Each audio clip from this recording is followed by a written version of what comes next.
So this is the Santa Cruz Hightower LT. And the first thing you need to know is that the LT stands for long travel.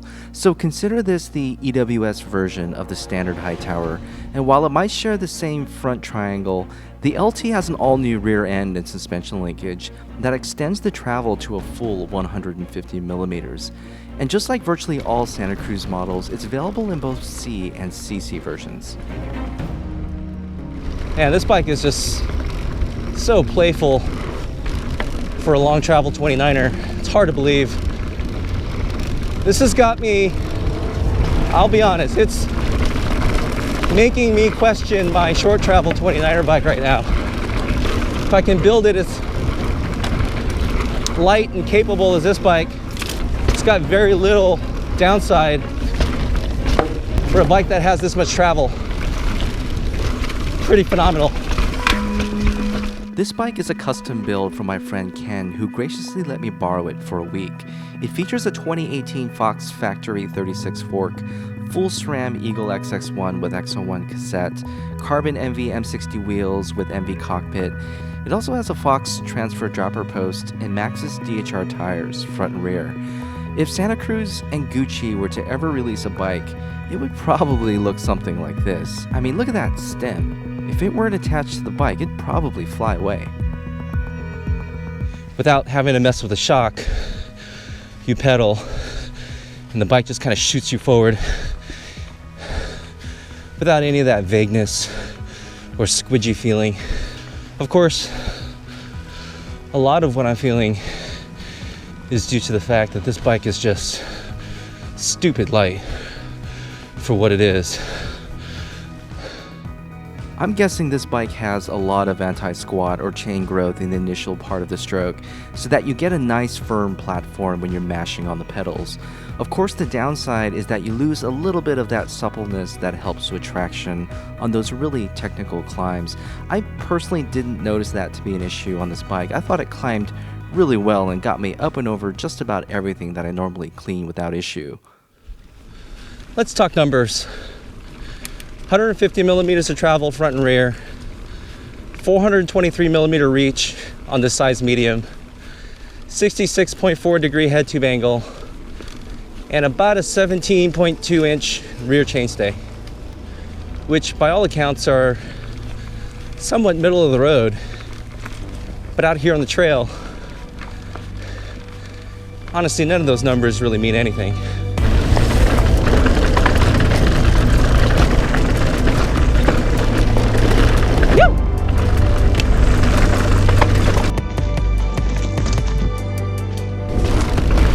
What the numbers won't tell you is how this bike feels going downhill, and two words immediately come to mind: fast and capable. The shorter medium frame was extremely agile, and I was able to move it around with no issues without ever feeling twitchy at high speed. This bike absolutely slays single track. So life couldn't be better, right? Well, not quite. It's an interesting feeling because you ride this bike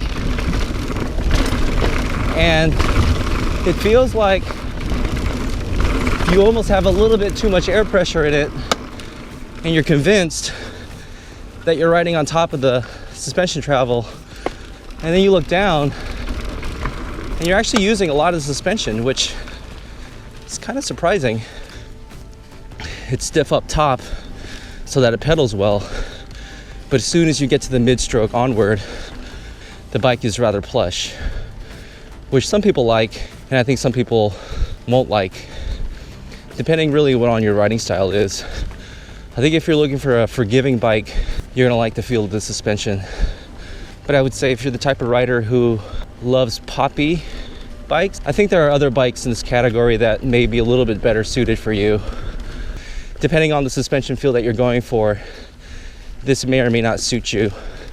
That being said, obviously with air shocks, there is quite a bit of tuning that you can do to make the suspension a little bit more progressive, if that's the kind of feel that you're going for. It's hard not to come into a bike review with preconceived notions. Given its EWS background, I expected this bike to rip down hills, and it does.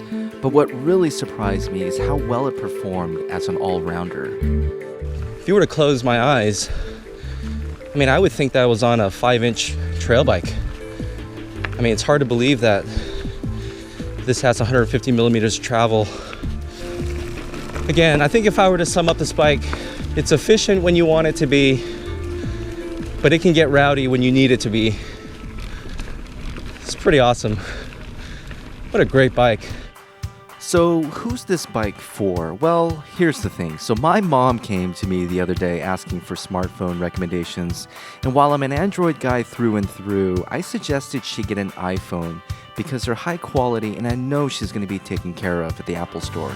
In much the same way, this Hightower LT is one of the safest recommendations for an experienced trail rider in the market for a boutique mountain bike.